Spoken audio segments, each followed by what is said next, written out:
어떤 종류의 사랑이 있는가에 대한 아마도 가장 쉬운 대답은 미국 코넬 대학교의 권위 있는 심리학자인 로버트 스턴버그의 사랑의 삼각형 이론일 것입니다.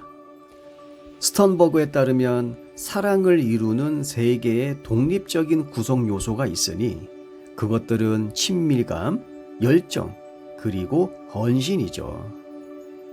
열정은 성적인 부분이 배제가 된 상태다 하더라도 상대방에 대한 강한 욕망과 그로 인한 실제 사랑에 빠진 흥분 상태를 나타내는 것입니다. 친밀감은 상대방과 내가 가까운 사이이고 그래서 연결되어 있다라는 느낌을 말함과 동시에 육체적 관계도 포함을 하죠. 그리고 헌신은 상대방을 지지해 줌과 동시에 그 사람과 무슨 일을 하든 함께 한다는 욕망입니다. 보통 우리가 친밀감을 쉬운 표현으로 한다면 그 사람과 가까운 사이다라는 느낌을 갖는 것, 이렇게 얘기할 수 있고, 헌신은 내가 그 사람과 실제로 가까이 있음을 말하는 것이죠. 이런 스턴버그의 사랑에 관한 견해는 우리가 현재 어떤 종류의 이성관계를 하고 있는지를 판단해 볼 수 있는 시금석이 될 수가 있습니다. 게다가 상대방과 내가 바라보는 사랑의 관점이 어느 정도 유사성을 가지고 있는지도 확인할 수 있는 리트머스 테스트가 될 수도 있죠. 어린 왕자의 저자인 프랑스의 작가 생텍 쥐페리가 사랑에 대해서 말하길 사랑은 서로 마주보는 것이 아니라 같은 곳을 같이 응시하는 것이라고 하죠.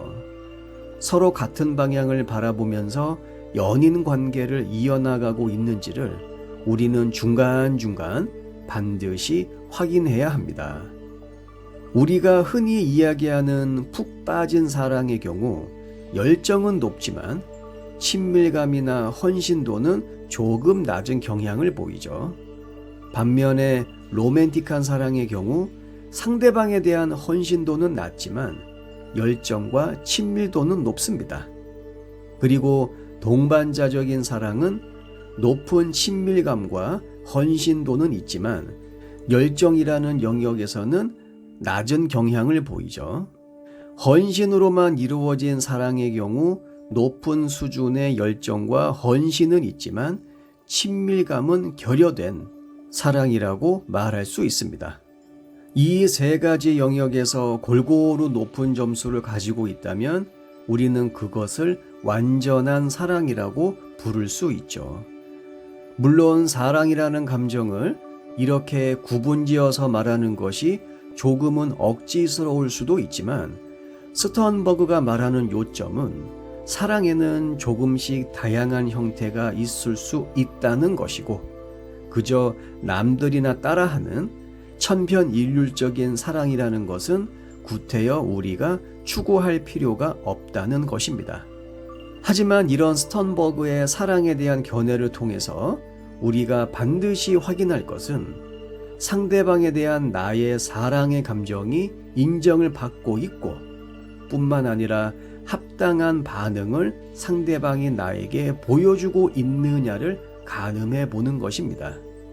젊은 남녀들이 이성을 선택할 때 여러 가지 조건 중에 하나가 티키타카가 잘 되느냐, 그렇지 않느냐 이것이죠.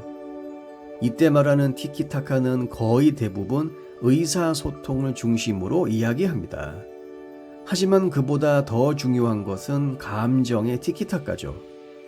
나는 100을 주는데 상대방은 50만 준다고 하면 감정의 티키타카가 맞지 않는 것입니다. 이것은 결국 상대방과 내가 응시하는 방향이 다를 수도 있음을 암시하죠. 긴 영상 끝까지 시청해 주셔서 감사합니다. 영상이 마음에 드신다면 구독과 좋아요를 눌러주세요. 다음 영상에서 뵙겠습니다.